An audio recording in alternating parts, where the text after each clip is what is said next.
prime suspect in the Bronx. He had been on the force 6 years, and policing was his second career, the one he turned to, walking away from a career in finance on Wall Street. He asked himself, how can I make a difference?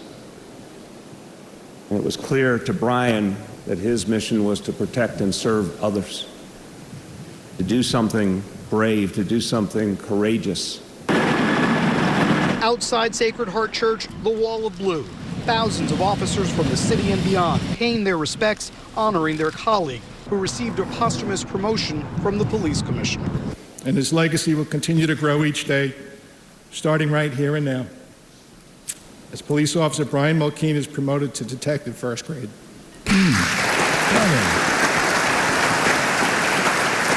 The police commissioner saying Moeen lived an exceptional life, one driven by purpose. As for Moeen's ability as a cop, the commissioner put it simply, he was great at it.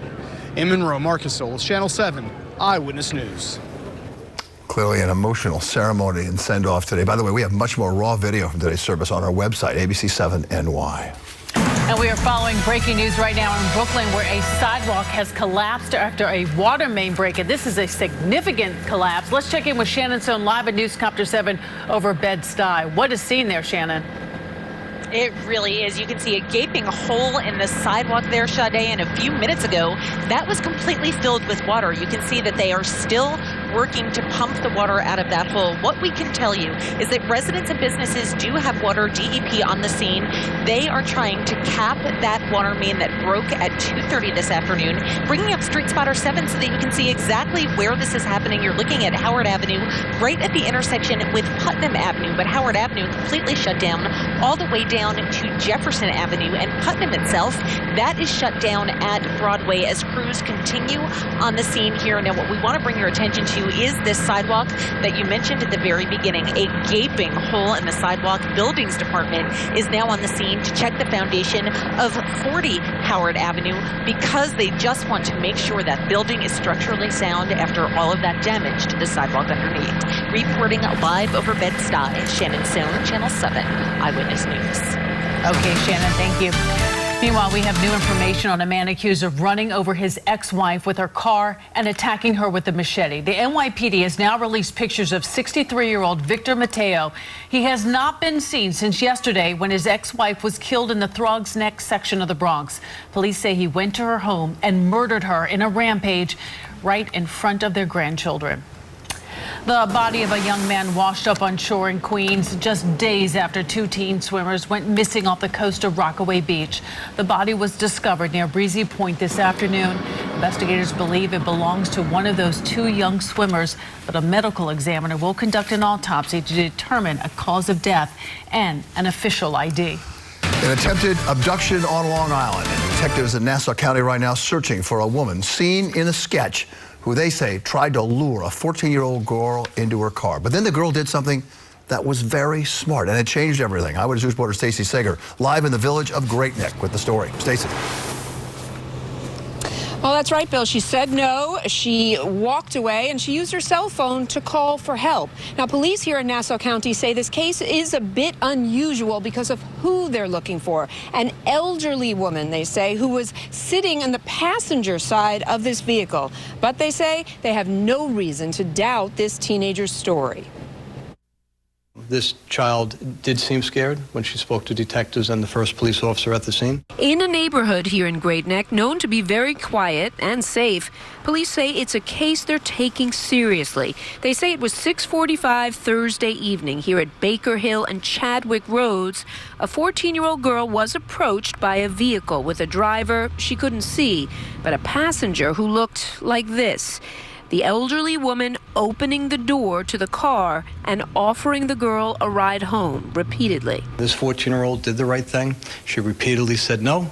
She kept walking. She went back and spoke to her father, who called the police immediately. And today, teens and their parents extra vigilant and certainly surprised that something like this could happen here. Yeah, it's very scary, especially because I live right here and it's right on my street. That's very scary. They need to watch more, where they're going, But I'm very surprised, especially here. Police also using this case to remind kids that if they feel they are being lured in by someone, there's no harm in taking whatever measures necessary to break free. whether it be kick that person, whether it be scream, whether it be bite, whether it be roll on the ground. In this case, given the age of the alleged suspect, the question is, what was the motive? Was it a medical condition? Was it, mistaken identity? But we do feel it's credible that this person did repeatedly ask his child, do you want to ride home?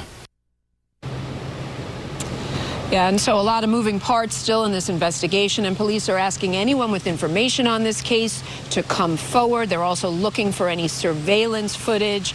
Once again, the girl got away. She is okay, and police are asking anyone with clues or information to call Crime Stoppers out here. That number's 1-800-244-TIPS. Once again, 1-800-244-TIPS. We're live in Great Neck. I'm Stacey Sager, Channel 7 Eyewitness News. Stacey, thank you. Today, both Fotis Delos and Michelle Troconis appeared in court during separate hearings for charges related to Jennifer Delos's disappearance. Troconis entered a not guilty plea to the latest charge against her for evidence tampering. That hearing lasted less than a minute, and she is set to be back in court on October 25th.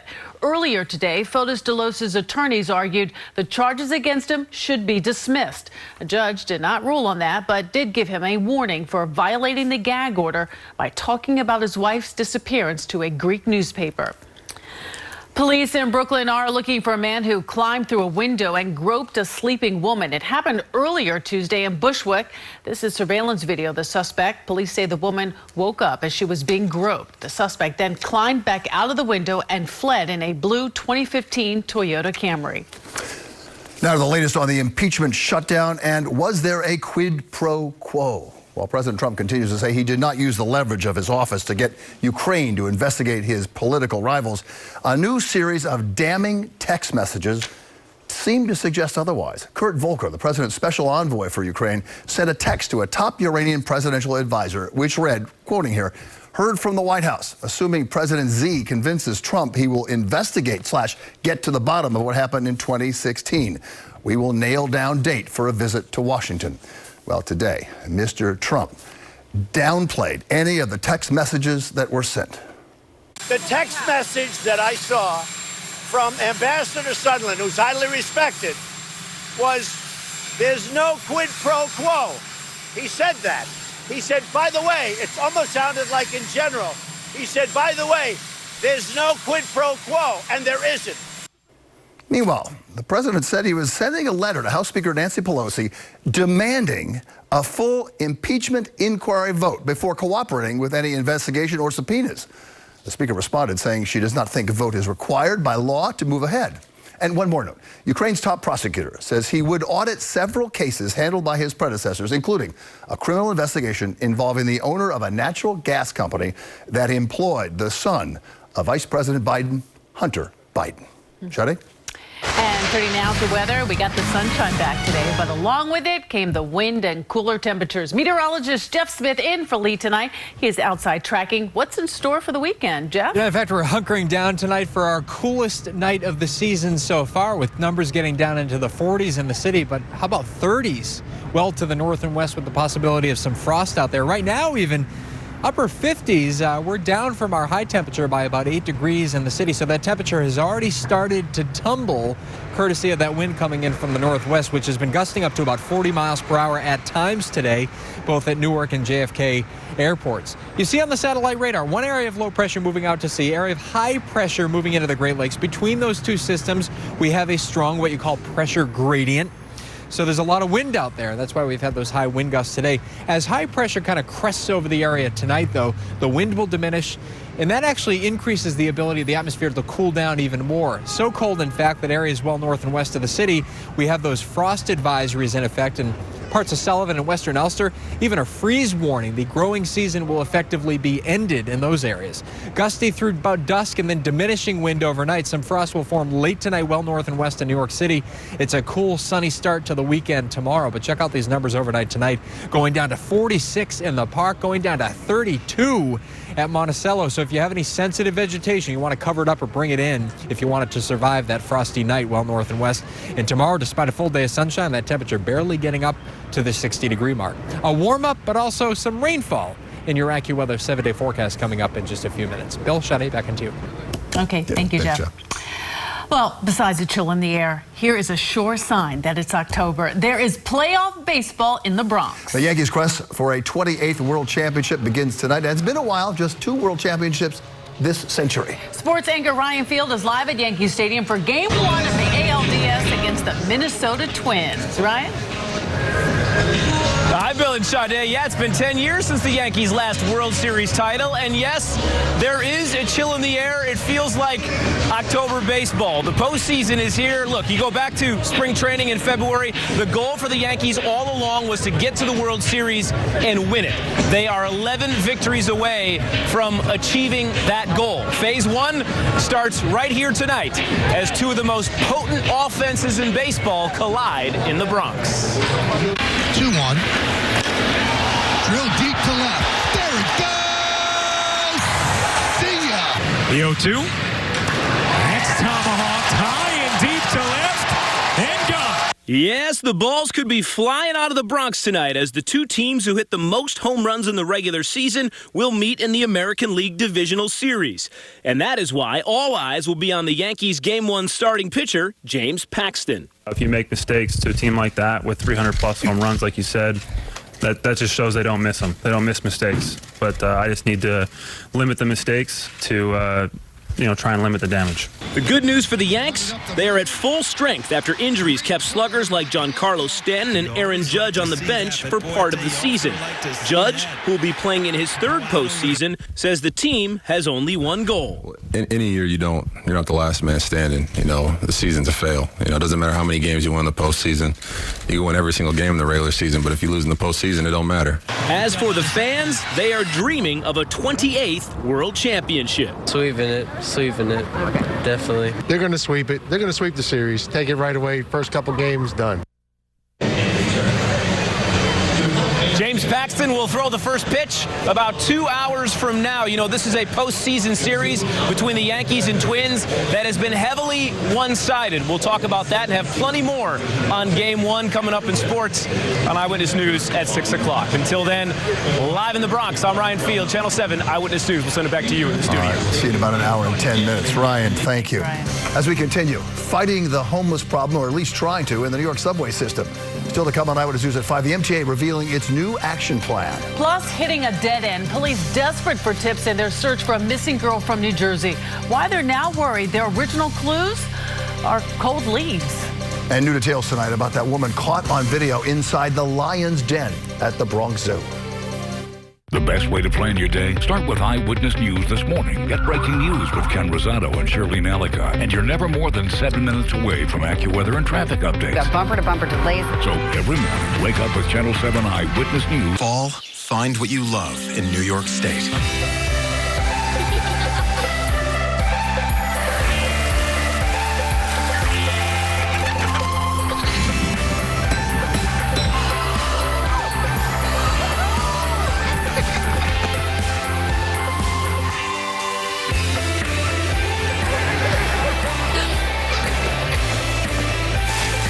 Plan your family's fall getaway at iloveny.com. Like a typical supermom, I wear a lot of different hats. I cannot keep up with Charlotte if I'm super tired.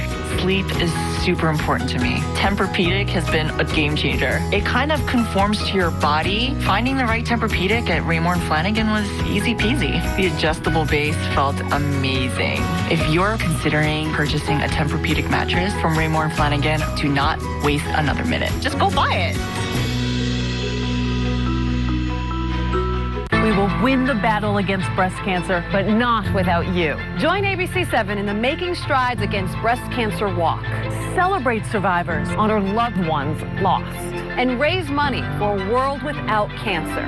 Join us Sunday, October 20th. For more information, go to abc7ny.com. Eyewitness News needs your help to protect our children. Have you seen Robert? ABC7 and Ridgewood Savings Bank thank you for helping protect our children. New York cops tonight searching for a man behind a brazen groping attack in the Bronx. Surveillance video showing the suspect running up behind a woman in the Fordham Heights section and then grabbing her. The attack on a busy street in August. The video just released tonight. The man holding the woman and forcibly groping her breasts before letting her go, and then he ran away. So far, no suspects. Hope dwindling fast. Police in southern New Jersey hitting a wall in the investigation of a missing 5-year-old girl. They're now pleading for the public's help. After more than 2 weeks of an exhaustive search, no leads in the disappearance of Dulce Alves. Cops now forced to re-examine certain clues in the case. From our sister station, WPVI, here's Corey Davis. We don't know where Dulce is, and we remain hopeful that she's alive. 18 days of searching for 5-year-old Dulce Maria Alves, and still nothing. 300 officers working the case, more than 500 vehicles investigated, and 1,000 tips pouring in. But Dulce is still gone without a trace. Cumberland County Prosecutor Jennifer Webb McCrae telling us a sighting of Dulce might be their best bet at finding her. So that's why we're asking the public at large, greater than Cumberland County, greater than the state of New Jersey, across the country, to remain vigilant, and if they spot someone who appears to be Dulce, not to discount it. Dulce was last seen at the Bridgeton City Park back on September 16th, believed to have been led away by a man. 911, where's your emergency? I can't find my daughter. Okay, when was the last time you seen her? We were there at the park, and people said that probably somebody took her. The prosecutor appears to be backing away from the theory that Dulce was led to a red van, but she isn't totally throwing out the possibility. I am not wed to the red vehicle. The witness that gave us that information is a child of tender years. I will not discount it. I will not ask the public to disregard it. However, we are looking for that piece of information that will help us find Dulce. When asked if anyone in Dulce's family is being looked at in the investigation, until the child is located and until we can determine what happened to the child, nobody is cleared. investigators are telling us they have been checking the whereabouts of sex offenders in this area, but still have come up with nothing. We're also learning that the Philadelphia Police Union has added $5,000 to the overall reward money, bringing the total to $40,000 for any information that leads to an arrest in this case. In Bridgeton, Corey Davis, Channel 7 Eyewitness News. She was a groundbreaking actress, filled with style and grace, who shot to stardom, playing a down-to-earth young working woman.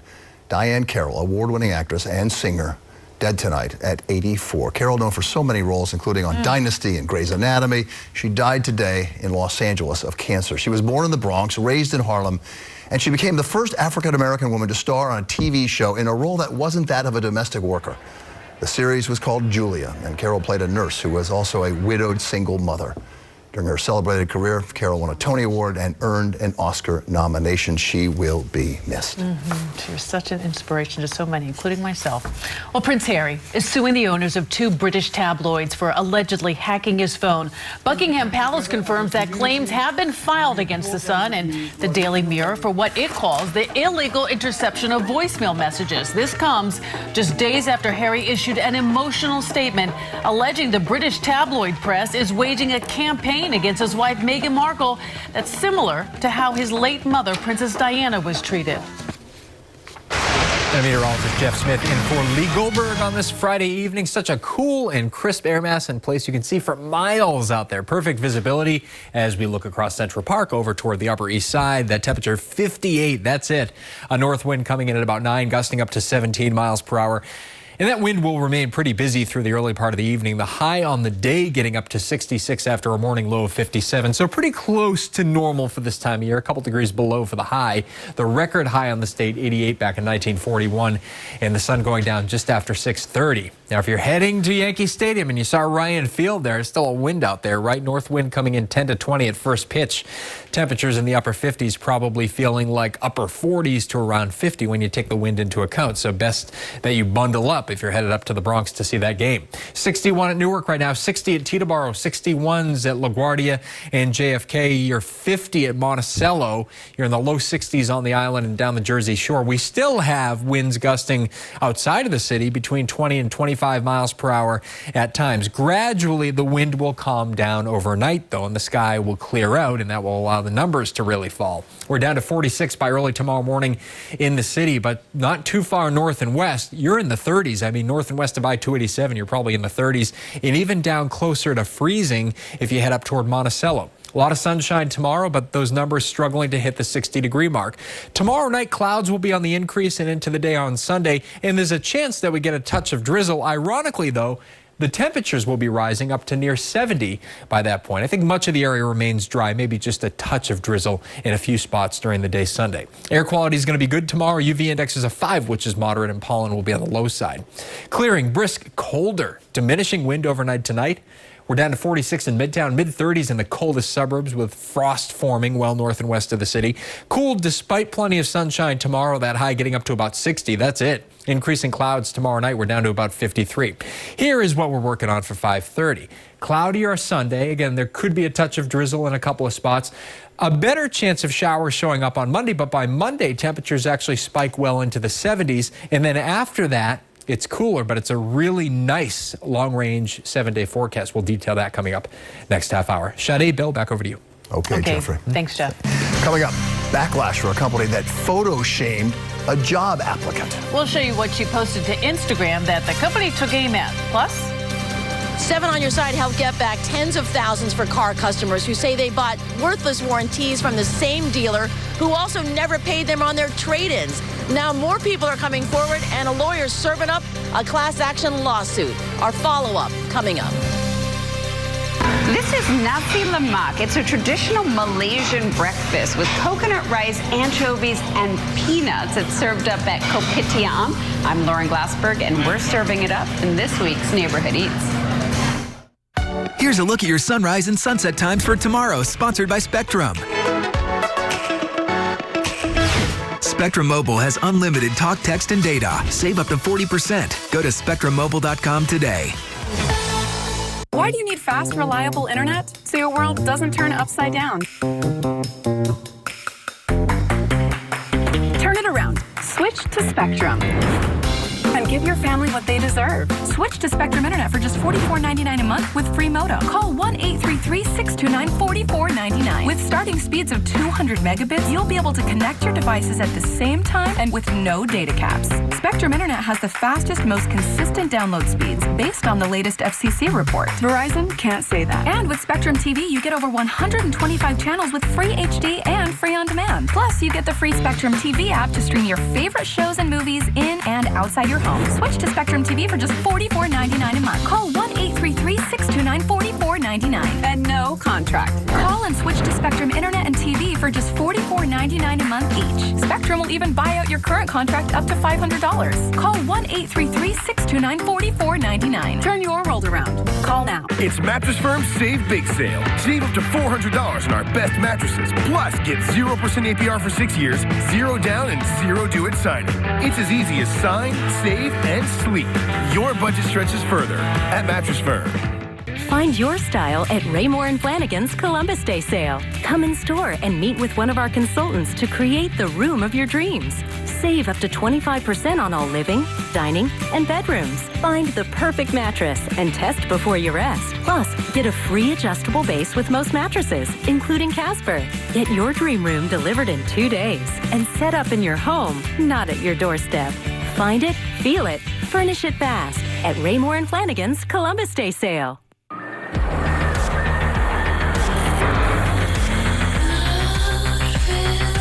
The 2019 Cadillacs are made to move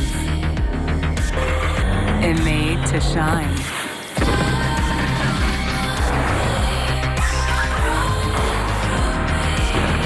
Current eligible Audi, BMW, and Infiniti lessees get the super ultra low mileage lease on this 2019 Cadillac XT5 from around $309 per month. It's Mattress Firm's Save Big Sale. Save up to $400 on our best mattresses. Plus, get a free adjustable base when you spend just $699. It's the base everyone is raving about. Come in and experience it for yourself today. Your budget stretches further at Mattress Firm. On Jeopardy! Because this is our 8,000th episode, we have a whole category as a salute to 8,000. Tonight at 7, right here on ABC 7. In honor of Hispanic Heritage Month, tonight we introduce you to 2 Latinos who have spent a decade helping people of color break into the film industry. And the program uses the New York Film Festival to get the word out about the work they're doing. Here's Eyewitness News reporter Amy Freeze. Embedded in the world-renowned New York Film Festival is the Artist Academy. It's an intimate atmosphere of creative collaboration. A 9-year-old program that benefits and supports and nurtures connections among up-and-coming artists, folks who are kind of at an early stage of their career. Hernandez explains panel discussions are beyond getting started. They dig deeper than just storytelling, engaging artists in how to be in the film business, especially for people of color and women. As a woman, I apologized a lot. I felt like I didn't belong in places, and I'm like, I'm sorry, but I just have a question. Just really feeling like I was bothering people. Participants learn to navigate spaces where they may not be traditionally involved or where their backgrounds have left them less prepared. My family is originally from Cuba. I'm first generation here, first college graduate, first high school graduate, to be completely honest. And I went into a lot of spaces that my family wasn't able to sort of prepare me for. Mendoza and Hernandez both know firsthand the importance of mentoring. They also believe when artists engage in networking conversations, the interactions pay off. A lot of those early relationships and early connections that I made kind of in my early to mid-20s really kind of paved the way for the work that I not only do now, but also made me want to kind of pay it forward and also give back in a certain way. For almost a decade, the Artist Academy has aimed to narrow gaps of cultural deficit and has developed artists who can tell their stories with farther reach. On the panel this year, Nanfu Wang from One Child Nation, who has a film out right now. Authentic storytelling is extremely important, not just for the film world, but also for community development. Every night at the New York Film Festival, you can come and ask questions of these filmmakers for free. You just line up here at the box office at 6 o'clock. It's first come, first serve. At Lincoln Center, Amy Freeze, Channel 7 Eyewitness News. Great with it. A growing number of homeless in the subways. Coming up on Eyewitness News, the alarming numbers just released by the MTA and the agency's ambitious new action plan to address the situation. And through social media, she's now been called the Lion Queen, and not in a good way. And she's now leading cops on a wild chase. We'll show you how the reckless cat lover who came face-to-face with a lion at the Bronx Zoo is now taunting cops trying to catch her. And real-life trouble for a star of the Jersey Shore. Why Ronnie had to be shocked with a stun gun during a struggle with police. With my hepatitis C, I felt I couldn't be at my best for my family. In only 8 weeks with Maverick, I was cured and left those doubts behind. I faced reminders of my Hep C every day, but in only 8 weeks with Maverick, I was cured. Even hanging with friends, I worried about my Hep C, but in only 8 weeks with Maverick, I was cured. Maverick is the only 8-week cure for all common types of Hep C. Before starting Maverick, your doctor will test if you've had hepatitis B, which may flare up and cause serious liver problems during and after treatment. Tell your doctor if you've had hepatitis B, a liver or kidney transplant, other liver